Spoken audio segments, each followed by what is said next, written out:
ಅಹವಾಲುಗಳನ್ನ ಅರ್ಪಿಸ್ತಾ ಇದ್ದೀರಾ.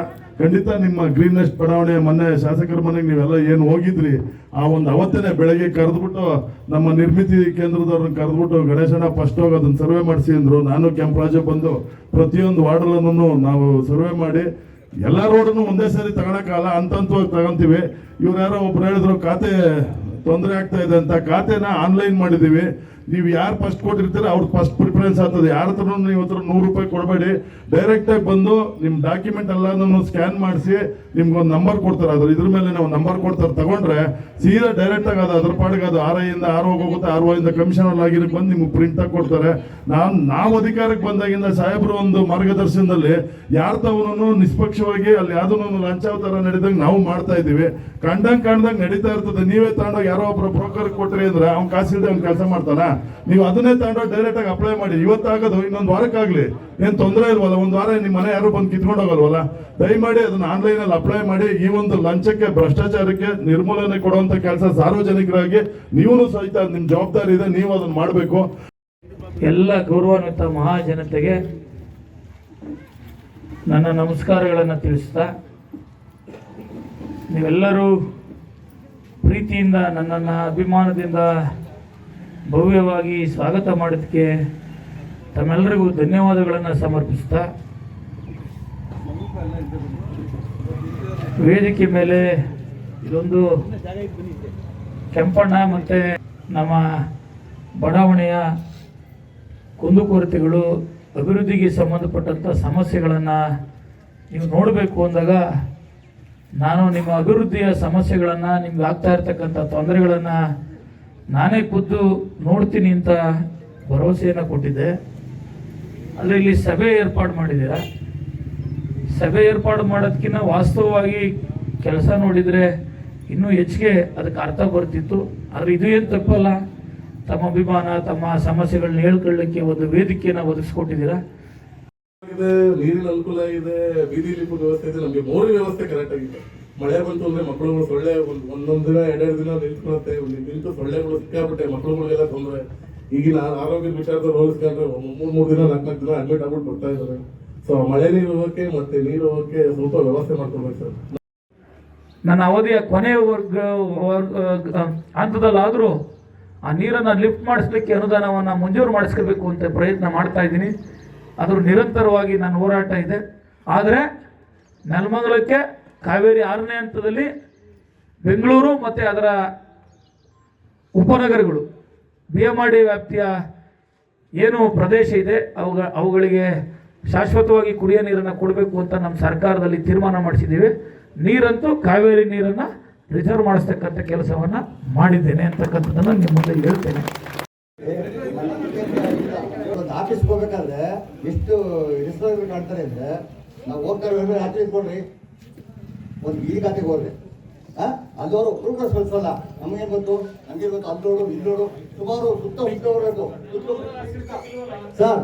ಅವ್ರದೇ ಇದ್ರೆ ಕೇಳ್ಬಿಡಿ, ಅವ್ರಿಗೆ ಎದುರುಗಡೆ ಮಾತಾಡೋದು ನಾನು ಅಲ್ಲ. ಯಾಕಂದ್ರೆ ಎಲ್ಲಿ ಹೇಳ್ಬಿಟ್ಟು ಕೇಳಿ, ಇಲ್ಲಿ ದೊಡ್ಡವರು ಹೋಗ್ತಾನೆ ಬರ್ತಾರೆ, ಅವರು ಓಕೆ ಬರ್ತಾರೆ. ಇಲ್ಲಿ ಬಡವರಾಗಿ ಇದ್ದಾರೆ, ಯಾರೇ ಮುಂದೆ ಬರಲ್ಲ ಅಲ್ವಾ.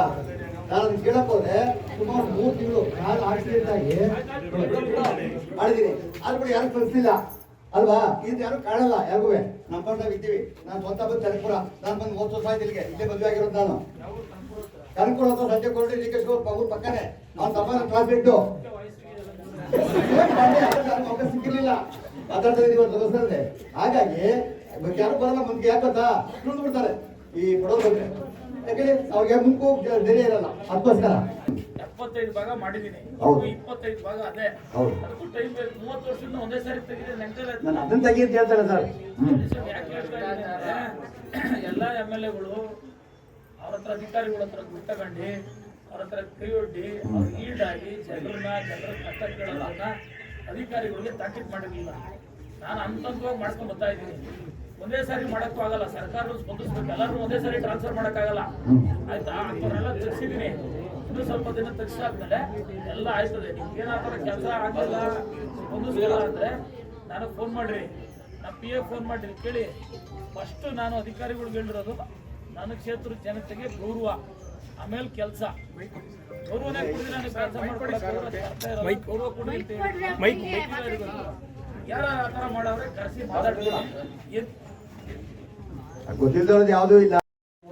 ಅಣ್ಣ ಆಮೇಲೆ ಏನ್ ಗೊತ್ತಣ್ಣ ಅಧ್ಯಕ್ಷ, ನಾನು ನಗರಸಭೆಯಲ್ಲಿ ಮನೆ ಬೇಡ ಚಂದ್ರಣ್ಣ ಅವ್ರು ಹೇಳಿದ್ರು ಈ ಖಾತೆ ಇದು ತಮಗೂ ಗೊತ್ತು ಅಧ್ಯಕ್ಷ ಗೊತ್ತು. ಎಲ್ಲ ಒಂದು 5,000 ಮಕ್ಳಿದಾವಣ ಇಲ್ಲಿ. ಅಲ್ಲಿ ಎಲ್ಲಾ ಮಕ್ಳುಗಳಿಗೂ ನಾಯಿಗಳು ಬಂದು ಅಟ್ಯಾಕ್ ಮಾಡ್ಬಿಡ್ತವೆ. ಅದೊಂದು ನಾಯಿ ಡೇಗೆ ಒಂದು ನಮ್ಮ ಕಮಿಷನರ್ ಗಂಗಾಧರ ಸಲ್ಲೆ ಅವರೇ ಅದೊಂದು ಮಾಡ್ಬೇಕು ಸರ್. ಆಮೇಲೆ ಸಣ್ಣ ಪುಟ್ಟ ಕೆಲಸ ಇಲ್ಲೇನೇ ಗೊತ್ತಾ ಸರ್, ಯಾರು ಇಲ್ಲಿ ನಮ್ಗೆ ಮೆಂಬರ್ಗಳಿಲ್ಲ. ಇಲ್ಲಿ ಅನಾಥರಾಗ್ಬಿಟ್ಟಿದ್ದೀವಿ ನಾವು. 5 ವರ್ಷದಿಂದ ನಾವು ಅನಾಥರಾಗ್ಬಿಟ್ಟಿದ್ದೀವಿ. ಸರಿಯಾಗಿ ಏನು ಮಾಡಲ್ಲ. ಬೆಳಗ್ಗೆ ನಾನೇ ಸಹ ಶಾಸಕರು ಬಂದು ನಮ್ಮ ಬಡಾವಣೆ ಜನರು ಕೇಳಿ ನಾನೇ ಮನೆಯಿಂದ ಮಿಷಿನ್ ತರಿಸಿ ನಮ್ಮ ಸೀಪ್ ವರ್ಕರ್ಸ್ ಬಿಟ್ಟು ಹೊಡ್ಸ್ಕೊಟ್ಟೆ. ಇವಾಗ ಇಲ್ಲಿ ನೋಡೋಕ್ಕಾಗ್ತಿರ್ಲಿಲ್ಲ. ಖಂಡಿತವಾಗ್ಲೂ ಎಲ್ಲರೂ ಮನೆ ಏನಂದ್ರೆ ನಮ್ಮಲ್ಲಿ ಒಂದು ಟೀಮ್ ವರ್ಕ್ ಮಾಡ್ತಿದ್ದವು. ನೀವೇನು ಮಾಡ್ತಾರೆ, ಫೋನ್ ಮಾಡಿ ಯಾರು ಕಂಪ್ಲೇಂಟ್ ಮಾಡಿದ್ರೆ ಮಾತ್ರ ಮನೆ ತರ ಮಾಡ್ತಾರೆ. ಆ ಥರ ಬೇಡ, ಟೀಮ್ ವರ್ಕ್ ಮಾಡಿ ಎಲ್ಲರೂ ಆ ರೋಡಲ್ಲಿ ಮುಗಿಸ್ಕೊಂಬರಂತ ಅಧ್ಯಕ್ಷರು ನಮಗೆ ಮಾಡ್ಕೊಡ್ಬೇಕು. ಒಂದು ಟೀಮ್ ವರ್ಕಲ್ಲಿ ಮಾಡಿ ಒಂದು 20 ಜನ ತಗೊಂಡು ಇಲ್ಲಿ ಅಡಿಷನಲ್ ತಗೊಂಡು ಮಾಡ್ಬಿಟ್ಟು ಎಲ್ಲ ರಸ್ತೆ ಇದೇ ರಸ್ತೆ ಅಂತಲ್ಲ, ನಮ್ಮೂರೇ ಅಂತಲ್ಲ, ಎಲ್ಲ ನಮ್ಮ ನಗರಸಭೆ ಒಳಪಟ್ಟಂತ ಬಡಾವಣೆಗಳೆಲ್ಲ ಆಗಿರ್ಬೋದು, ಹಳೆ ಟೌನ್ ಆಗಿರ್ಬೋದು, ಎಲ್ಲ ರಸ್ತೆಗೆ ಒಂದು ಟೀಮ್ ವರ್ಕ್ ಮಾಡಿ ಒಂದು ಆಂದೋಲನ ಮಾಡಿದ್ರೆ ಒಳ್ಳೇದಂತ ನನ್ನ ಭಾವನೆ. ಅಂತಂದ್ರೆ ಸೇರಿ ನಮ್ಮ ಶಾಸಕರಿಗೆ ಒಂದು ಮನವಿ ಕೊಡಬೇಕು ಅಂತ ಹೋದಾಗ ನಾನು ಹಿಂದಿನ ಶಾಸಕರ ಜೊತೆ ಇದ್ದೀನಿ. ನಾನು ಆಂಜಿಮೂರ್ತಿ ಫೀಲ್ಡ್ ನೋಡಿದ್ದೀನಿ, ಶಂಕರನಾಯಕ್ ಫೀಲ್ಡ್ ನೋಡಿದ್ದೀನಿ. ನಾನು ನನ್ನ ವಯಸ್ಸಿಂದ ನಾನು ಗ್ರಾಮ ಪಂಚಾಯತಿ 3 ಬಾರಿ ಮೆಂಬರ್ ಆಗಿದ್ದೀನಿ, ಉಪಾಧ್ಯಕ್ಷ ಸದಸ್ಯನಾಗಿ ಕೆಲಸ ಮಾಡಿದ್ದೀನಿ. ಆದರೆ ನನಗೆ ಅನುಭವದಲ್ಲಿ ನನ್ನ ಚಿಕ್ಕ ವಯಸ್ಸು ನನಗೂ ಇಂಥ ಶಾಸಕರು ನಮಗೆ 10 ವರ್ಷ ಹಿಂದೆ ಸಿಗಬೇಕಾಯಿತು. ನಮ್ಮ ವಿಜಯಣ್ಣ ಹೇಳಿದ್ರು ಈಗಾಗಲೇ, ಬೇರೆ ಏನೋ ಕಾಫಿ ಕೊಟ್ಟು ಆಯ್ತು ನಡೆಯ ಬರ್ತೀವಿ ಅಂದರು. ಆ ಕೂಡಲೇ ಒಬ್ಬರು ಅಧಿಕಾರಿಗಳಿಗೆ ಫೋನ್ ತಗೊಂಡು ಮಾಡಿ ಅವ್ರು ನಾಳೆನೇ ಎಸ್ಟಿಮೇಟ್ ಮಾಡಬೇಕು, ಅದೇನು ಸಮಸ್ಯೆ ನನಗೆ ತಿಳಿಸ್ಬೇಕು ಅಂತ ಹೇಳಿ ಈಗ ಅವರು ಸಹ ಇಲ್ಲಿ ಬಂದಿದ್ದಾರೆ ಹುಡುಗರು. ಅವಾಗ ನಾನೇ ಬಂದು ಖುದ್ದಾಗಿ ಎಲ್ಲ ರಸ್ತೆಗಳನ್ನ ಒಂದು ಏನೇನೋ ಒಂದು ನಮಗೆ ಗೊತ್ತಾಗಬೇಕಲ್ಲ ಎಷ್ಟು ಅಮೌಂಟ್ ಆಗ್ಬೋದು ಅಂತ ಎಲ್ಲ ರಸ್ತೆಗಳನ್ನ ನಮ್ಮ ರೆವೆನ್ಯೂ ನಾವೆಲ್ಲ ಸೇರಿ ಒಂದು 5-6 ಮುಖ್ಯ ರಸ್ತೆಗಳು ಮೇಯ್ನು ನಮ್ಮ ಬಡಾವಣೆಗೆ 1400 ಸೈಟ್ ಅವೆ. ಅಲ್ಲಿ 1400ರಲ್ಲಿ 400 ಮನೆ ಆಗವೆ. ಅದು ಇಡೀ ನಮ್ಮ ತಾಲೂಕಿಗೆ ದೊಡ್ಡ ಲೆವೆಲ್ ಇದು. ನಮ್ಮ ನಗರ 4 ರಸ್ತೆ 5 ರಸ್ತೆ ಹಾಕಿರ್ಬೋದು. ಹಂಗಾಗಿ ಇನ್ನು ಡೆವಲಪ್ಮೆಂಟ್ ಆಗಿರಲಿಲ್ಲ ಅವಾಗ. ಇವಾಗ ಡೆವಲಪ್ಮೆಂಟ್ ಜಾಸ್ತಿ ಆಗಿದೆ. ತಮ್ಮ ಹೆಚ್ಚಿನ ರೀತಿಯಲ್ಲಿ ನೀವು ಗಮನಿಸಿ ನಮ್ಮ ಬಡಾವಣೆ ಜನಕ್ಕೆ ರಸ್ತೆ ಒಂದು ವೀಕ್ಷಣೆ ಮಾಡ್ಬೇಕಣ್ಣ. ಹಂಗಾಗಿ ಟ್ಯಾಂಕ್ ಅಣ್ಣ ಇಲ್ಲಿದೆ. ಕಳೆದ ನಾನು 2005ರಲ್ಲಿ ಮೆಂಬರ್ ಆಗಿದ್ದೆ. 2020ರಲ್ಲಿ ನನ್ನ ಮೆಂಬರ್ ಆಗಿ ನಾವು ಇಲ್ಲಿ ಪಂಚಾಯತಿ ನಮ್ದು ಶಿಫ್ಟ್ ಆಯ್ತಪ್ಪ ವಾಜಲಿಗೆ. ಅದು ಒಂದು ಸೆಪ್ಟಿಕ್ ಟ್ಯಾಂಕ್ ಇತ್ತು, ಮೇಲ್ಗಡೆ ಟ್ಯಾಂಕ್ ಇತ್ತು, ಅರ್ಧಕ್ಲಾಗಿತ್ತು. ಅದು ಲೋಕಲ್ ಪೌಡರ್ ಪದ್ಮನಾಭ ಅಂತ ಹಿಂದೆಗಡೆ PDO ಇದ್ರು. ನಮಗೆ ಗೊತ್ತೇ ಇಲ್ಲ. ನಾವು ಸದಸ್ಯರಾಗಿ ನಾವು ಇಲ್ಲಿ ಬಂದ್ಬಿಟ್ಟಿದ್ದೀವಿ ಪಂಚಾಯತಿ. ಆ ಸಂದರ್ಭದಲ್ಲಿ ಆ ಟ್ಯಾಂಕ್ನ ಲೋಕಲ್ ಡೆವಲಪರ್ಗೆ ಟ್ಯಾಂಕ್ನ ಅರ್ಧ ಜಾಗನ 180ಕ್ಕೆ 80 ಜಾಗ ಇದನ್ನ ಅದರಲ್ಲಿ ಟ್ಯಾಂಕ್ ಏನು ಮಾಡಿದ್ರು, ಅರ್ಧ ಜಾಗನ ಖಾತೆ ಮಾಡಿ ಈ ಖಾತೆ ಮಾಡಿ ಕೊಟ್ಬಿಟ್ಟಿದ್ರು. ನಾನು ನಗರಸಭೆಗೆ ಹೋದಾಗ ಅಲ್ಲಿ ಖಾತೆ ನಂಬರ್ ಚೇಂಜ್ ಆಗಿತ್ತು. ಆ ಕಾಪಿ ಎತ್ಕೊಂಡಾಗ ಅಲ್ಲಿ ಟ್ಯಾಂಕ್ನ ಡಮಲೇಷನ್ ಆಯಿತು. ಅವರು ನಮ್ಮ ಮೇಲೂ FIR ಆಗಿದ್ದಾನೆ. ಇವತ್ತು ನನ್ನ ಮೇಲೂ ನಮ್ಮ ಊರು ಹುಡುಗರು ಇಬ್ಬರ ಮೇಲೆ FIR ಆಗಿ ಕೋರ್ಟಲ್ಲಿ ನಾನು ಕೇಸ್ ನಡೆಸ್ತಾ ಇದ್ದೀವಿ. ಕೆಲವರು ಏನು ಮಾಡ್ತಾರೆ, ಈ ನಿವಾಸಿಗಳಿಗೆ ಕೆಂಪರಾಜು ಟ್ಯಾಂಕ್ ಕೊಡಾಕ್ಬಿಟ್ರೆ ನನ್ನ ಮೇಲೆ FIR ಆಯಿತು. ನಾನೇ ಅದರೊಳಗಡೆ ಟ್ಯಾಂಕ್ ಪಕ್ಕದಲ್ಲಿ ಒಂದು ಬೋರ್ ಹಾಕಿದ್ದೆ. 950 ಅಡಿ ಬೋರಣ. ಇಲ್ಲಿ ಕೆಲವು ಈ ಸದಸ್ಯಗಳು ಹೆಸರು ಹೇಳ್ಬೇಕು ಅಂತ ಹೇಳ್ತೀನಿ, ನನಗೆ ಭಯ ಇಲ್ಲ. ಹೆಚ್ಚುವರಿ ಸದಸ್ಯಗಳು ಏನೇನು ಮಿಸ್ಗೈಡ್ ಮಾಡ್ತಾರಣ್ಣ, ಬೋರ್ನ ಕಿತ್ಬಿಟ್ಟು ಪಕ್ಕದಲ್ಲಿ ಜಾಗ ಜಯರಾಮಣ್ಣ ಜಾಗ ಮನೆ ಪಕ್ಕದಲ್ಲಿ ಜಯರಾಮಣ್ಣ ಗೊತ್ತು ವಿಚಾರ 25 ಲಕ್ಷ ದುಡ್ಡು ಅಂತಾರೆ. ಅದನ್ನ ಬೋರ್ನ ಶಿಫ್ಟ್ ಮಾಡ್ತಾರೆ ಅಲ್ಲಿಗೆ. ನಾನೇ ಅದು ಬೋರ್ ಹಾಕಿದ್ದು. ಯಾವ ಅನುದಾನ ಬಂದಿದ್ದೆ? ವೆಂಕಟೇಶ್ ಅಂತ ಲಾಯರ್ ಅಣ್ಣ, ನಮ್ಮ ಮೇಲೆ FIR ಆಯಿತು. ಕೋರ್ಟ್ ಹೋದ ಸ್ಟೇಷನ್ ನಾವೆಲ್ಲ ಮಾಡ್ಕೊಂಡು ಇವತ್ತು ನಾವೇ ಕೇಸ್ ನಡೆಸ್ತಾ ಇದ್ದೀವಿ. ಆ ವಿಚಾರದಲ್ಲಿ ನಾವು ಸಾಕಷ್ಟು ಈ ಭಾಗದಲ್ಲೆಲ್ಲ ಅನುಭವಿಸ್ಕೊಂಡ್ ಬಂದಿರೋದೆ ಅಲ್ಲ. ನಾವೇನು ಎದಕ್ಕಣಲ್ಲ. ನಾನು ಎಂತೆಂಥದ್ದು ನೋಡ್ಕೊಂಡ್ ಬಂದಿದ್ದೀನಿ. ನಾನು ಇಷ್ಟು 10 ವರ್ಷ 15 ವರ್ಷ ದೇವ್ರು ನಮ್ಮ ಶಕ್ತಿ ಐತೆ. ನೀವು ಹೆಂಗೆ ನೀವು ದೇವ್ರು ನಂಬಿದ್ರು ನಾವು ನಂಗೆ ದೇವ್ರು ನಂಬಿರೋದು. ಆ ಭಗವಂತ ಇರೋದಾಗ ನಾನು ಸಹ ಇರ್ತೀನಿ, ಇವ್ರ ಜೊತೆ ಇರ್ತೀನಿ ಅಣ್ಣ. ನಾವು ಯಾವತ್ತೂ ಒಳ್ಳೆತನಕ್ಕೆ ನಾನು ಗೌರವ ಕೊಡ್ತೀನಿ. ಆ ತನ ಇದ್ದೇ ಇದ್ದೀನಿ, ಮುಂದೆನೂ ಇರ್ತೀನಿ ಅಂತ ಈ ಭಾಗದ ಜನಕ್ಕೆ ಎಲ್ಲರಿಗೂ ಹೇಳಕ್ಕೆ ಇಷ್ಟಪಡ್ತೀನಿ. ನನಗೂ 3 ಬಾರಿ ಮೆಂಬರ್ ಮಾಡಿದ್ರು ಎಲ್ಲ ನನ್ನ ಭಾಗದ ಜನರು. ಅವ್ರ ಋಣ ತೀರಿಸಿದ್ದೀನಿ. ಸಾಕಷ್ಟು ನಮ್ಮ ಗಣೇಶಣ್ಣ, ನಮ್ಮ ಆನಂದಣ್ಣ, ನಮ್ಮ ರವಿಯಣ್ಣ, ಅವಾಗ ನಾನು ಕೇಳಿ ಇದು ಅಮೌಂಟ್ ಇರೋಣ ಇದು ತಂದುಬಿಟ್ಟು ಆಗ್ತದೆ. ಒಂದು 5 ಕೋಟಿ ರೂಪಾಯಿ ಕೆಲಸ ಮಾಡಿದ್ದೆ. ಅವಾಗ ಸಾಕಷ್ಟು ಕೆಲಸ ಮಾಡಿದ್ದೀನಿ. ಆದರೆ ಈ ಭಾಗದಲ್ಲಿ ಕೆಲಸ ಆಗಿಲ್ಲ. ಖಂಡಿತವಾಗ್ಲೂ ಈ ನಮ್ಮ ಬಡಾವಣೆಯ ಪರವಾಗಿ, ಎಲ್ಲರ ಪರವಾಗಿ, ನಮ್ಮ ಗ್ರಾಮದ ಪರವಾಗಿ, ಸುತ್ತಮುತ್ತಲಿನ ಪರವಾಗಿ, ಗ್ರಾಮದ ಪರವಾಗಿ ನಿಮಗೆ ನಾವು ಒಂದು ಬೇಡಿಕೆ ಕೊಟ್ಟಿದ್ರೆ ನಾವು ಒಂದು ಟ್ಯಾಂಕ್ ಆಗ್ಬೇಕಣ್ಣ. ಏನು ಇವಾಗ ಬೋಧರಾಜ ಮನೆ ಪಕ್ಕದಲ್ಲಿ ಒಳಗಿದ್ದಾರೆ. ಒಂದು 80 ಬೈ ಇರ್ಬೇಕಣ್ಣ ಜಾಗ. ಆ ಬಡಾವಣೆಯಲ್ಲಿ ಒಂದು ಟ್ಯಾಂಕ್ನ ನಮಗೆ ನಿರ್ಮಾಣ ಮಾಡಿಕೊಡ್ಬೇಕು. ಆಮೇಲೆ ಅಣ್ಣ ಇಲ್ಲಿ ಈ ರಸ್ತೆಯಲ್ಲಿ ಹಿಂಗೆ ಹೋಗ್ಬೇಕಾದ್ರೆ ಇಲ್ಲಿ ಖಾಸಗಿ ಜಮೀನು ಅಣ್ಣ, ಅದು ನೆಕಾಸಿ ರಸ್ತೆ ಇಲ್ಲ. ಇಡೀ ಬಡಾವಣೆ 1400 ಸೈಟು ಆ ನೀರು ಇಲ್ಲೇ ಹೋಗ್ಬೇಕಣ್ಣ. ಇಲ್ಲಿ ಮಶಾನ ರಸ್ತೆ ಇದೆ, ನಮ್ಮ ನಾರಾಯಣಗೌಡರು ಗೊತ್ತು, ಅಲ್ಲಿಗೆ ಹೋಗ್ಬೇಕು. ಇಲ್ಲಿ ಖಾಸಗಿ ಅವರೆಲ್ಲ ಬಿಡಲ್ಲ. ನಾನು ಅವ್ರಿಗೆಲ್ಲ ರಿಕ್ವೆಸ್ಟ್ ಮಾಡಿದೆ. ಬೆಂಗಳೂರು ನಗರಾಭಿವೃದ್ಧಿ ಸಚಿವರಾಗಿರ್ತಕ್ಕಂಥ ಡಿ ಕೆ ಶಿವಕುಮಾರ್ ಅವರ ಆಶೀರ್ವಾದ, ಅವರ ಸಹೋದರರಾಗಿರ್ತಕ್ಕಂಥ ಮಾಜಿ ಸಂಸದರು ಮತ್ತು ಈಗಿನ ಬೊಮ್ಮಲ್ನ ಅಧ್ಯಕ್ಷರಾಗಿರ್ತಕ್ಕಂಥ ಡಿ ಕೆ ಸುರೇಶ್ ರವರ ಸಾಕಾರ ಮತ್ತು ಆಶೀರ್ವಾದ, MLC ರವಿರವರ ಸಾಕಾರ ಮತ್ತು ಆಶೀರ್ವಾದದಿಂದ ನೆಲಮಂಗಲ ನಗರಸಭೆಯ ವ್ಯಾಪ್ತಿಗೆ ಇವತ್ತು ಯಾವುದೇ ಶಾಶ್ವತವಾಗಿರ್ತಕ್ಕಂಥ ನೀರಾವರಿಯನ್ನು ಜಲಮೂಲ ಇಲ್ಲ, ಇಲ್ಲಿಗೆ ಶಾಶ್ವತವಾಗಿರ್ತಕ್ಕಂಥ ಕುಡಿಯೋ ನೀರಿನ ಯಾವುದೇ ಒಂದು ವ್ಯವಸ್ಥೆ ಇಲ್ಲ. ಹಾಗಾಗಿ ಶಾಶ್ವತವಾಗಿರ್ತಕ್ಕಂಥ ಕುಡಿಯೋ ನೀರಿನ ಒಂದು ವ್ಯವಸ್ಥೆಯನ್ನು ನಾನು ಒದಗಿಸಬೇಕು ಅಂತ ಹೇಳಿ ಶಾಸಕನಾದಂಥ ಪ್ರಾರಂಭಿಕ ದಿನದಲ್ಲೇ ಪತ್ರವನ್ನು ಕೊಟ್ಟು ಸರ್ಕಾರದಲ್ಲಿ ಗಮನ ಸೆಳೆದು ಅಧಿವೇಶನದಲ್ಲಿ ಮಾತನಾಡಿ ಕಾವೇರಿ ನೀರು ಬೇಕೇ ಬೇಕು ಅಂತ ಹೇಳಿ ವಿಶೇಷವಾಗಿ ಡಿ ಕೆ ಸುರೇಶ್ ರವರು ನನ್ನ ಮನವಿಗೆ, ನನ್ನ ಜೊತೆಯಲ್ಲಿ ನನ್ನ ವಿನಂತಿಗೆ ನನಗೆ ಸಹಕಾರವನ್ನು ಕೊಟ್ಟು ಕಾವೇರಿ 6ನೇ ಹಂತದಲ್ಲಿ ನೆಲಮಂಗಲಕ್ಕೆ ಮತ್ತು ಹೊಸಕೋಟೆಗೆ, ಬೆಂಗಳೂರು ಗ್ರಾಮಾಂತರ ಜಿಲ್ಲೆಯಲ್ಲಿ 2 ತಾಲೂಕಿಗೆ, ವಿಶೇಷವಾಗಿ ಹೊಸಕೋಟೆ ಮತ್ತು ನೆಲಮಂಗಲ ಪಟ್ಟಣಕ್ಕೆ ಶಾಶ್ವತವಾಗಿರ್ತಕ್ಕಂಥ ಕುಡಿಯೋ ನೀರಿನ ವ್ಯವಸ್ಥೆ ಒದಗಿಸಲಿಕ್ಕೆ 43 MLD ನೀರನ್ನು ಇವತ್ತು ನಿಗದಿಪಡಿಸಿರ್ತಕ್ಕಂಥದ್ದನ್ನು ನಿಮ್ಮ ಗಮನಕ್ಕೆ ತರ್ತೇನೆ. ಈಗೆಲ್ಲ ನಮ್ಮ ಓಬಳಾಪುರ ಭಾಗಕ್ಕೆ ಹೋದ್ರೆ ಹೇಳ್ತಾರೆ, ಈ 53, 57 ಹಾಕೊಂಡಿರ್ತಕ್ಕಂಥ ಅರ್ಜಿಗಳಲ್ಲಿ ಮತ್ತು ಸರ್ಕಾರ ಜಾಗಗಳಲ್ಲಿ ಬೇನಾಮಿ ಹೆಸರಲ್ಲಿ ಆಸ್ತಿಗಳನ್ನು ಮಾಡಿ ಒಂದು ಈ ಕ್ಷೇತ್ರದಲ್ಲಿ ನೀವು ಎಲ್ಲ ಇಲ್ಲಿ ವಿದ್ಯಾವಂತರು, ಪ್ರಜ್ಞಾವಂತರು, ಬುದ್ಧಿವಂತರಿದ್ದೀರಾ. ವಿಶೇಷವಾಗಿ ಕಳೆದ 10 ವರ್ಷನ ನಾನು ಕಳೆದ ಬಾರಿ ಇಲ್ಲಿ ಶಾಸಕರಾಗಿದ್ದಂಥ ಶ್ರೀನಿವಾಸ ಮೂರ್ತಿ ಅವರ 10 ವರ್ಷದ ಅವಧಿಯನ್ನು ನಾನು ನಿಮಗೆ ಇಲ್ಲಿ ಉಲ್ಲೇಖ ಮಾಡ್ತೀನಿ. ಅವರ 2 ಅವಧಿಯಲ್ಲಿ 2 ಅವಧಿನೂ ಸೇರಿದಂತೆ ಈ ಕ್ಷೇತ್ರಕ್ಕೆ 200ರಿಂದ 250 ಕೋಟಿಯಷ್ಟು ಅನುದಾನ ಬಂದಿದ್ರೆ ಅದೇ ಹೆಚ್ಚು 10 ವರ್ಷದಲ್ಲಿ. ಇವತ್ತು ನಾನು ಶಾಸಕನಾದಂಥ ಕೇವಲ 1.5 ವರ್ಷಕ್ಕೆ 1175 ಕೋಟಿಯಷ್ಟು ಅನುದಾನವನ್ನು ಮಂಜೂರು ಮಾಡಿಸಿ ಎಲ್ಲ ಕೆಲಸ ಕಾರ್ಯಗಳಿಗೂ ಚಾಲನೆ ಕೊಟ್ಟಿದ್ದೇನೆ. ಆದರೂ ಸಮಸ್ಯೆಗಳು ಬಗೆಹರಿದಿಲ್ಲ. ಇದೆಲ್ಲ ಯಾಕೆ ಹೇಳ್ತಾ ಇದ್ದೀನಿ ಅಂದರೆ, ಒಂದೊಂದು ಸಾರಿ ಏನೂ ಕೆಲಸ ಮಾಡದೇ ಇರತಕ್ಕಂಥ ಕ್ಷೇತ್ರದಲ್ಲಿ ಶಾಸಕರಾಗಿ ಜನರ ಪ್ರೀತಿ ವಿಶ್ವಾಸವನ್ನು ಅವರ ನಿರೀಕ್ಷೆಗೆ ತಕ್ಕಂತೆ ಸ್ಪಂದಿಸಲಿಕ್ಕೆ ಭಾಳ ಕಷ್ಟ ಆಗ್ತದೆ ಅಂತಕ್ಕಂಥದ್ದನ್ನು ನಾನು ಮಾನ್ಯ ಸಚಿವರುಗಳ ಬಗ್ಗೆ ಗಮನಕ್ಕೆ ನಾನು ಇದನ್ನು ತಂದಿದ್ದೀನಿ. ಈಗ ನೀವು ಕೊಡ್ತಾ ಇರತಕ್ಕಂಥ ಪಟ್ಟಿ ನೋಡಿದ್ರೆ ಇನ್ನೊಂದು ಶಾಸಕರು ಅಷ್ಟೋ ಕೆಲಸ ಮಾಡಿದರೆ ನಾನು ಸ್ವಲ್ಪ ಅನುದಾನ ಹಾಕಿ ಒಂದೇ ಸಾರಿ ಮುಗಿಸಿ ನಿಮಗೆ ಸಮಸ್ಯೆಗೆ ಪರಿಹಾರ ಮತ್ತು ನ್ಯಾಯವನ್ನು ಕೊಡ್ತಕ್ಕಂಥ ಕೆಲಸವನ್ನು ಮಾಡಬಹುದಿತ್ತು. ನೀವು ಕೊಡ್ತಾ ಇರ್ತಕ್ಕಂಥ ಪಟ್ಟಿ ನೋಡಿದ್ರೆ ಇಲ್ಲಿ 10 ವರ್ಷದಲ್ಲಿ ಏನು ಅಭಿವೃದ್ಧಿ ಆಗಿತ್ತು ಆಗಿಲ್ಲ ಅನ್ನತಕ್ಕಂಥದ್ದನ್ನು ನಿಮಗೂ ಗೊತ್ತಿದೆ. ಅಭಿವೃದ್ಧಿ ಆಗಿದ್ರೆ ನಾನೇನು ಕೇಳಬೇಕಾಗಿರಲಿಲ್ಲ. ಹಾಗಾಗಿ ಕೆಂಪಣ್ಣ ಅವರು ಹಿಂದೆ 10 ವರ್ಷದಿಂದ ಮಾಡಿರ್ತಕ್ಕಂಥ ತಪ್ಪನ್ನು ಮುಂದೆ ನಾನು ಮಾಡಬಾರ್ದು. ಜನಕ್ಕೋಸ್ಕರ ನಾನಿದ್ದೇನೆ, ಜನರಿಗೆ ನನ್ನ ಕೈಲಾದಂಥ ಒಳ್ಳೆಯದನ್ನು ಮಾಡಬೇಕು ಅಂತೇಳಿ ಅವರು ಸತತ ನನ್ನ ಸಂಪರ್ಕಕ್ಕೆ ಬಂದವರು. ಸುಮಾರು 1.5 ವರ್ಷ ಆಯಿತು.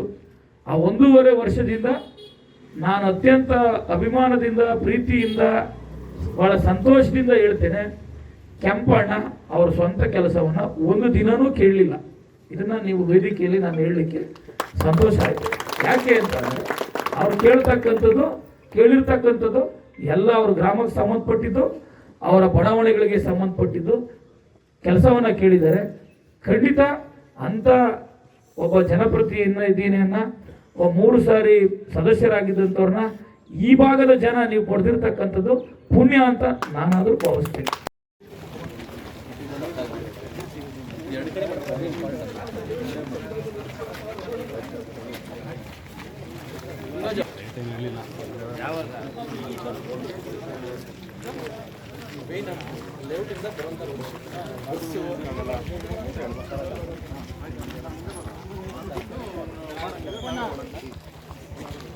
ಆಗೋದಂತೂ ಸತ ಸಿದ್ಧ.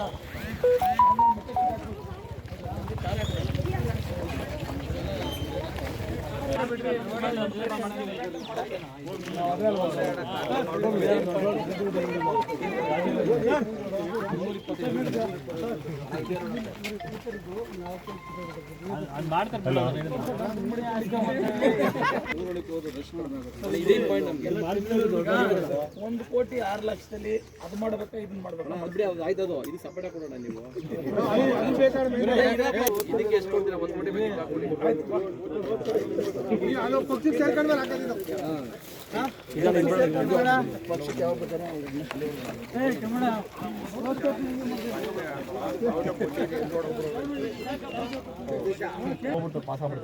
ಇವ್ರಿಗೆಲ್ಲ ಕೇಳೋದು ಎಲ್ಲ ಮಂಟ ಇಡೋಣ. ಇದೇ ಮೇನ್ ಇದೆಲ್ಲ ಜಾಸ್ತಿ ಇದನ್ನೇ ಕೇಳೋದು. ಇದು ಅದು 2 ರೋಡು ಸಿಎಂ ಇದರಲ್ಲಿ 7 ಕೋಟಿ 6 ಲಕ್ಷದಲ್ಲಿ ಇದರಲ್ಲಿ ಇನ್ನೊಂದು ಕೋಟಿ ಕೊಡ್ತೀರಾ?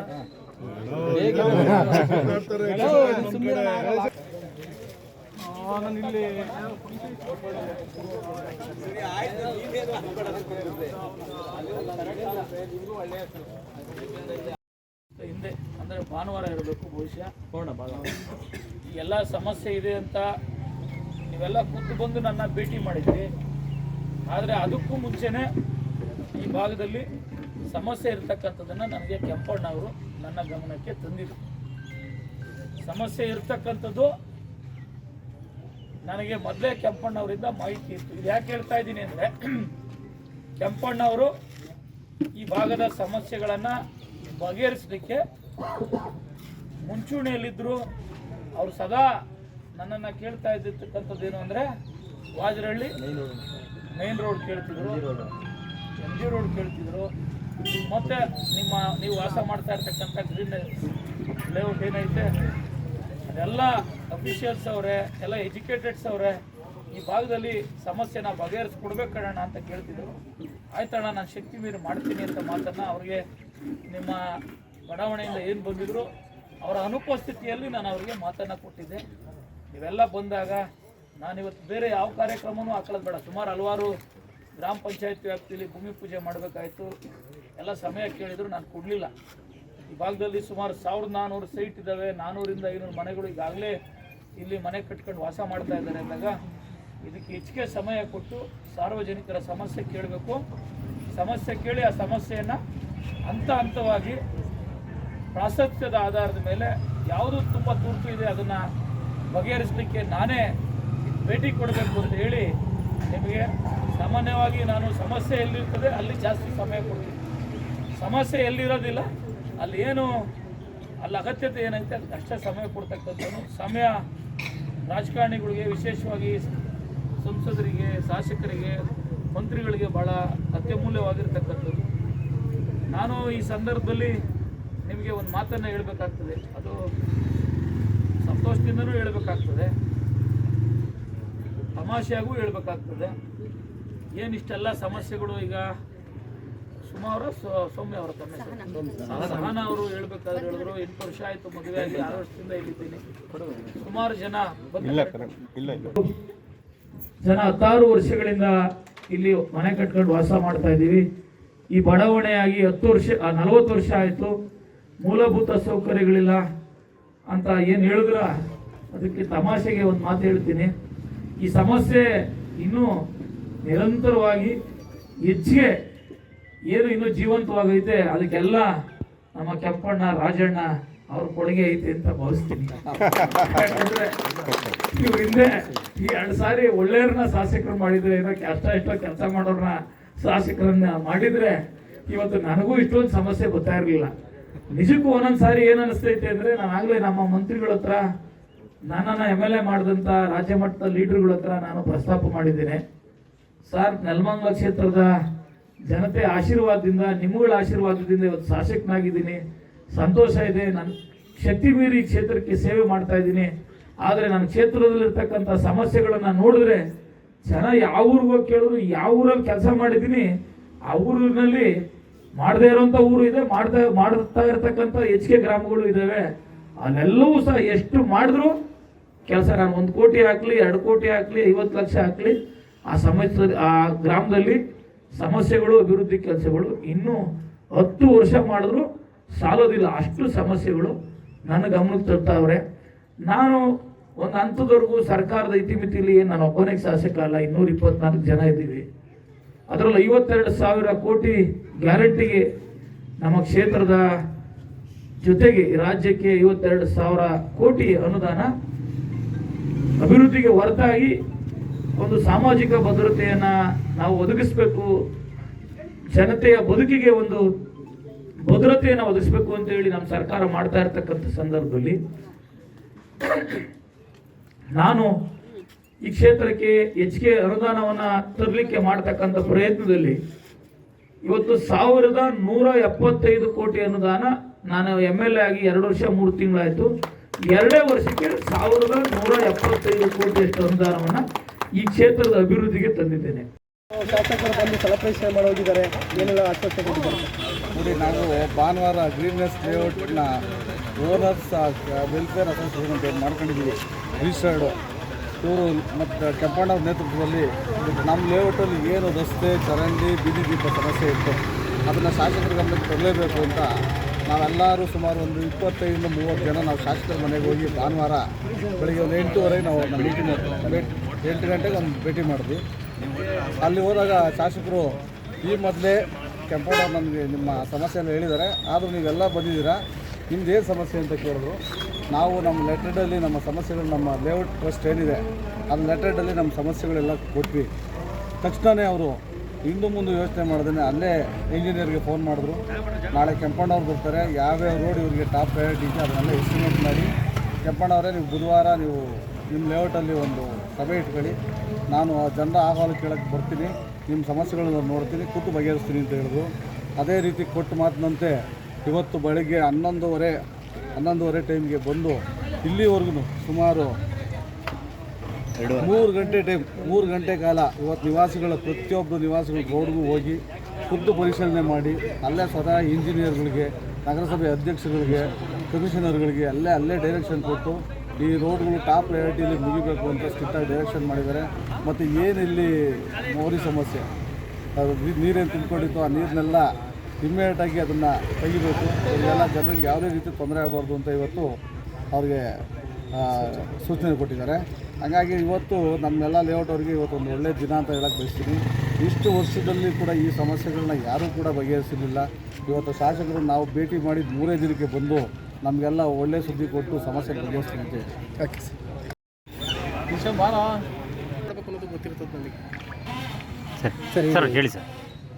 ಏನಿವತ್ತು ನಮ್ಮ ನೆಲಮಂಗಲ ಜನಪ್ರಿಯ ಶಾಸಕರು ನಾವು ಭಾನುವಾರ ಅವ್ರ ಮನೆ ಹತ್ರ ಹೋಗಿ ನಾವು ನಮ್ಮ ಗ್ರೀನೆಸ್ ಲೇಔಟ್ನ ಬಡಾವಣೆಯ ಎಲ್ಲ ನಮ್ಮ ನಾಗರಿಕರು ಹೋಗಿ ನಮ್ಮ ಸಮಸ್ಯೆಗಳನ್ನು ಅವ್ರಿಗೆ ತಿಳಿಸಿದಾಗ ಅವ್ರಿಗೆ ಒಂದು ಲೆಟ್ರನ್ನು ಮಾಡಿಕೊಂಡಿದ್ದು ಎಲ್ಲ ಫೋಟೋಸ್ಗಳನ್ನ ನಾವು ಏನೇನು ನಮ್ಮ ರಸ್ತೆಗಳನ್ನ ಹಾಳಾಗಿದೆ ಅದೆಲ್ಲ ಒಂದು ಫೋಟೋಗಳನ್ನ ತೆಗೆದು ನಾವು ಶಾಸಕರಿಗೆ ಒಂದು ಅಧ್ಯಕ್ಷರು ಮತ್ತು ಉಪಾಧ್ಯಕ್ಷರು, ಕಾರ್ಯದರ್ಶಿ ಮತ್ತು ಇಲ್ಲಿಂದ ಎಲ್ಲ ಬಡಾವಣೆಯ ನಾಗರಿಕರು ಎಲ್ಲ ಹೋಗಿ ಸುಮಾರು ಒಂದು 20-30 ಜನ ಹೋಗಿದ್ದವು ಭಾನುವಾರ. ಅಲ್ಲಿ ಹೋದಾಗ ಇಮಿಡಿಯೇಟ್ಲಿ ಎಲ್ಲರೂ ಸ್ಪಂದಿಸಿದ್ರು. ಬಂದು ಅವಾಗೇನೆ ಇಮಿಡಿಯೇಟ್ಲಿ ಒಂದು ಫೋನ್ ತಗೊಂಡು ಫೋನ್ ಕರೆ ಮಾಡಿ ಇಂಜಿನಿಯರ್ಗೆ ನಾಳೆನೇ ಅವ್ರನ್ನ ಕರ್ಕೊಂಡೋಗಿ ಕೆಂಪರಾಜು ನೀನು ಅಲ್ಲಿರೋಂಥ ರಸ್ತೆಗಳು ಕ್ಲಿಯಾರಿಟಿ ಇರೋಂಥ ರಸ್ತೆಗಳು ಯಾವ್ಯಾವ ನಿಮಗೆ ತುರ್ತು ಇರೋಂಥ ರಸ್ತೆಗಳಿಗೆ ಎಸ್ಟಿಮೇಟ್ ಮಾಡಿಸ್ಬೇಕಾಗ್ತದೆ, ನನ್ನ ಬುಧವಾರ ಬರ್ತೀನಿ ಅಂತ ಹೇಳಿದ್ರು. ಅದೇ ರೀತಿ ಮಾತು ಕೊಟ್ಟಂತೆ ಅವ್ರು ನಡ್ಕೊಂಡು ನಮಗೆ ಇವತ್ತು 11 ಗಂಟೆಗೆ ಬಂದು 3 ಗಂಟೆ ಕಾಲ ನಮ್ಮ ಬಡಾವಣೆ ಫುಲ್ಲು ವೀಕ್ಷಣೆ ಮಾಡಿದ್ರು. ಇಲ್ಲಿನ ನಾಗರಿಕರ ಅವರ ಏನು ಕಷ್ಟ ಸುಖಗಳು ನೀರಿಂದಾಗಿರ್ಬೋದು, ಚರಂದಾಗಿರ್ಬೋದು, ರಸ್ತೆ ಆಗಿರ್ಬೋದು, ಬೀದಿ ದೀಪ ಆಗಿರ್ಬೋದು, ಆಮೇಲೆ ಸ್ಥಾನಗಳು ಅವನ್ನೂ ಇಲ್ಲಿ ಜಾಸ್ತಿ ಆಗಿದೆ. ಇಲ್ಲಿ ಸುಮಾರು 400 ಮನೆ ಇರತಕ್ಕಂಥ ಸ್ಥಳ ಇದು. ಅದಕ್ಕೆಲ್ಲ ಇವತ್ತು ನಮ್ಮ ಬಡಾವಣೆ ನಾಗರಿಕರು ಮತ್ತು ಹೆಣ್ಮಕ್ಳು ಇಲ್ಲಿಂದ ಎಲ್ಲರೂ ಸೇರಿ ಇವತ್ತು ನಾವೊಂದು ಕಾರ್ಯಕ್ರಮ ಹಮ್ಮಿಕೊಂಡಿದ್ದೆ. ಆ ಕಾರ್ಯಕ್ರಮಕ್ಕೆ ಬಂದು ಭಾಗವಹಿಸಿ ಇವತ್ತು ಆಶ್ವಾಸನೆ ಕೂಡ ಇದೆ. ಈಗ ಆಲ್ರೆಡಿ ನಮಗೆ 2 ಕೋಟಿ ಅನುದಾನವನ್ನು ಹಾಕ್ತೀವಿ ಅಂತ ಹೇಳಿದರೆ ಖಂಡಿತವಾಗ್ಲೂ ಅವರು ಮಾಡ್ತಾರೆ ಅಂತ ನನಗೆ ತುಂಬ ನಂಬಿಕೆ ಇದೆ.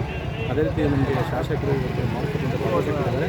ಅವರಿಗೆ ತುಂಬ ಧನ್ಯವಾದ ಕೊಡೋಕ್ಕೆ ನನ್ನ ಬಡಾವಣೆಯ ಪರವಾಗಿ ನಾನು ಅಭಿನಂದಿಸ್ತೀನಿ. ನಾನು ಹಿಂದೆ 2005ರಿಂದ 2020ವರೆಗೂ ನಾನು ಒಬ್ಬ ಮೆಂಬರ್ ಆಗಿದ್ದೆ. ಹಿಂದೆ ಅಂತ ನಾನು ಸಾಕಷ್ಟು ಕೆಲಸ ಮಾಡಿದ್ದೀನಿ. ಈಗ 2020ರಿಂದ ನಮಗೆ ಈಗ ಅಧಿಕಾರ ಇಲ್ಲ. ಇಲ್ಲಿ ಏನಾಗದೆ ಒಂದು ಪಂಚಾಯತಿಗೆ 20 ಜನ ಮೆಂಬರ್ ಇರಬೇಕಾಯಿತು. ಈಗ ಏನಾಗದೆ ನಗರಸಭೆ ಒಳಪಡ್ತು. ನಮ್ಮದು 2019ರಲ್ಲಿ ನಮ್ಮದು 20ರಲ್ಲಿ ಹೋಯ್ತು ನಗರಸಭೆಗೆ. ಅಲ್ಲಿಂದ ಇಲ್ಲಿವರೆಗೂ ಯಾವುದೇ ರೀತಿಯ ನಗರಸಭೆಯಿಂದ ಕೆಲಸ ಆಗ್ತಾಯಿಲ್ಲ. ನನ್ನ ಅವಧಿಯಲ್ಲಿ ಇಲ್ಲಿಂದ ಬಡಾವಣೆ ಮನೆಯವರು ನೀವು ನೀವೇ ಡೈರೆಕ್ಟಾಗಿ ಮಾಧ್ಯಮವಾಗಿ ನೋಡ್ಬೋದು. ಇಲ್ಲಾಂದರೆ ನೀವೇ ಬೇಕಾದ್ರೆ ಬನ್ನಿ, ರಸ್ತೆಗಳು ತೋರಿಸ್ತೀನಿ. ಡಾಮರೀಕರಣ ಆಗಿರ್ಬೋದು, ಕಾಂಕ್ರೀಟ್ ರಸ್ತೆ ಆಗಿರ್ಬೋದು, ಪಾರ್ಕ್ ಆಗಿರ್ಬೋದು, ಟ್ಯಾಂಕ್ ಆಗಿರ್ಬೋದು, ದೇವಸ್ಥಾನ ಆಗಿರ್ಬೋದು, ಮತ್ತು ಕುಡಿಯೋ ನೀರಿನ ವ್ಯವಸ್ಥೆ ಆಗಿರ್ಬೋದು, ಸಾಕಷ್ಟು ಕೆಲಸ ಮಾಡಿದ್ದೀನಿ. ಬಟ್ ನಾನು 2020ರಿಂದ ಇವಾಗ ಇಲ್ಲಿವರೆಗೂ ಕೆಲಸ ಆಗ್ತಾಯಿಲ್ಲ. ನಗರಸಭೆಯಲ್ಲಿ ನಮ್ಮ ಬಡಾವಣೆ ನಾಗರಿಕರು ಏನು ಮಾಡ್ತಾರೆ, ಟ್ಯಾಕ್ಸ್ ಕಟ್ತಾವ್ರೆ. ಇವತ್ತು ಏನು ಟ್ಯಾಕ್ಸ್ ಕಟ್ತಾರೆ, ₹1 ₹2 ಕಟ್ತಾವೆ. ಅದೇ ನಮ್ಮ ಪಂಚಾಯತಿಗೆ ₹100 ಕಟ್ಟೋರು. ನಾವು ಟ್ಯಾಕ್ಸ್ ಕಟ್ತೀವಿ ಅಂದರೆ ಹಣ ಟ್ಯಾಕ್ಸ್ ಕಟ್ಟಿ ಬೇಡ ಹಣ ಕಟ್ತೀವಿ ಅನ್ನೋರು. ಆ ಟ್ಯಾಕ್ಸ್ ನಮ್ಮ ಪಂಚಾಯತ್ ತುಂಬಿದರೆ ಇನ್ನೂ ಡೆವಲಪ್ಮೆಂಟ್ ಮಾಡ್ಬೋದು ನಾವು. ಹಾಗಾಗಿ 2020 ಹಿಂದಕ್ಕಾಗಿದೆ ಕೆಲಸ. 2005ರಿಂದ 2020 ನಾನು ಮೆಂಬರ್ ಆಗಿದೆ, ನನ್ನ ಮಿಸ್ಸಸ್ಸು ಮೆಂಬರ್ ಆಗಿದ್ದು. ನಾವು ಒಂದು ಟೀಮ್ ವರ್ಕ್ ಮಾಡಿ 12 ಜನ ಮೆಂಬರ್ ಆಗಿದ್ದು ಒಳ್ಳೊಳ್ಳೆ ಅಭಿವೃದ್ಧಿ ಮಾಡಿದ್ದೀವಿ. ಮಾಧ್ಯಮದಲ್ಲಿರುವಂಥ ವಿಡಿಯೋಗಳವೆ, ಫೋಟೋಸ್ಗಳವೆ, ಬೇಕಾದ್ರೆ ನಿಮಗೆ ಸೆಂಡ್ ಮಾಡ್ತೀನಿ, ನೋಡ್ಬೋದು. ಈಗಿನ 20ರಿಂದ ಈಚೆಗೆ ಏನೂ ಬಡಾವಣೆಯಲ್ಲಿ ಕೆಲಸ ಆಗ್ತಾಯಿಲ್ಲ. ಇವತ್ತು ನಾನು ಸೋಷಿಯಲ್ ಮೀಡಿಯಾದಲ್ಲ ನೋಡ್ತಾ ಇದ್ದೀನಿ, ಹರಿದಾಡ್ತಾ ಇದೆ. ಗಂಗಾಧರ ಅಂತ ಹುಡುಗ, ಅವನಿಗೂ ನಮಗೂ ಬೇಕಾದಂಥ ಹುಡುಗ, ಅದು ಪತ್ರಿಕೆ ಮಾಧ್ಯಮದವನು.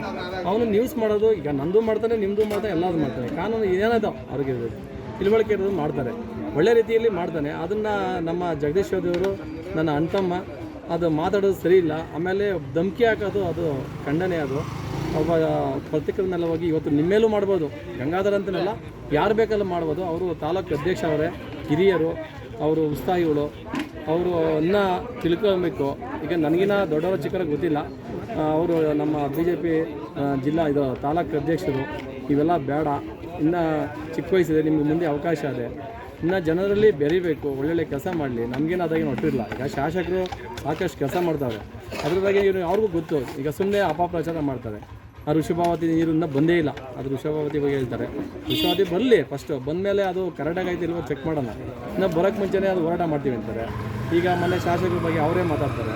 ಈಗ ನಮ್ಮ ಪತ್ರಿಕೆ ಮಾಧ್ಯಮ ಗಂಗಾಧರ ಮೇಲೆ ಮನೆಗೆ ಹೋಗಿ ಅದು ವಿಡಿಯೋ ನೋಡಿದೆ, ನಾನು ವಿಡಿಯೋ ಮಾಡಿ ಧಮಕಿ ಹಾಕ್ತಾರೆ. ಇವೆಲ್ಲ ಸರಿ ಇಲ್ಲ ಅಂತ ಹೇಳೋಕ್ಕೆ ನಾನು ಚೇತರಿ ಅವರಿಗೆ, ಶಾಸಕರಾಗಲಿ ಅವರ ಬೆಂಬಲಿಗರಾಗಲಿ ಕಾಂಗ್ರೆಸ್ನ ಮುಖಂಡರುಗಾಗಲಿ ಕಾರ್ಯಕರ್ತರು ಯಾರೋ ಮಾಡಿದ್ರಾ? ಯಾರೂ ಏನೋ ಅವ್ರಿಗೆ ಕುಗ್ಗುವಂಥ ಕೆಲಸ ಮಾಡಿಲ್ಲ. ಶಾಸಕರು ಅವ್ರದ್ದು ನಡೆಯನ್ನು ಅಭಿವೃದ್ಧಿ ನಡೆ, ಶಾಸಕರ ನಡೆ ಅಭಿವೃದ್ಧಿ ಕಡೆ ಅಷ್ಟೇ. ಅವರು ಚೌಧರಿನ ಕುಗ್ಗಿಸ್ಬೇಕು ಅನ್ನೋಲ್ಲ. ಅವ್ರು ಆಲೇ ಶಾಸಕರಾಗಿದೆ. ಚೌಧರಿ ಅವರು ಇನ್ನೂ ತಾಲೂಕು ಬರೇ BJP ಅಧ್ಯಕ್ಷರು ಅಷ್ಟೇ, ಅವ್ರೇನು MLA ಆಗಿಲ್ವಲ್ಲ. ನಾನು ಆಲೇ MLA ಆಗಿದೆ ಅಂತ ಆ ಮಟ್ಟಕ್ಕೆ ಓಡಾಡ್ತಾರೆ. ಬೇಡ ಬ್ರದರ್, ಇನ್ನು ಮುಂದಿನ ನಿನಗೆ ಅವಕಾಶ ಐತೆ, ಒಳ್ಳೆ ಜನ ಆದರೆ ಹೆಸರು ತಗೋ, ಒಳ್ಳೊಳ್ಳೆ ಕೆಲಸ ಮಾಡು. ನಾವು ನಿಮ್ಮ ಸೋಷಿಯಲ್ ಮೀಡಿಯಾ ನೋಡ್ತಾ ಇದ್ದೀವಿ, ನೀವು ಒಳ್ಳೊಳ್ಳೆ ಕೆಲಸ ಮಾಡ್ತೀವಿ, ಮಾಡಿ. ಸುಮ್ಮನೆ ಮಾಧ್ಯಮದ ಮೇಲೆ ಹೋಗಿ ಅವ್ರ ಮೇಲೆ ಧಮಕಿ ಹಾಕಿದ್ರೆ ಇವೆಲ್ಲ ಬೇಡ ಅನ್ನೋಕ್ಕೆ ನಾನು ಖಂಡನೆ ಮಾಡ್ತೀನಿ.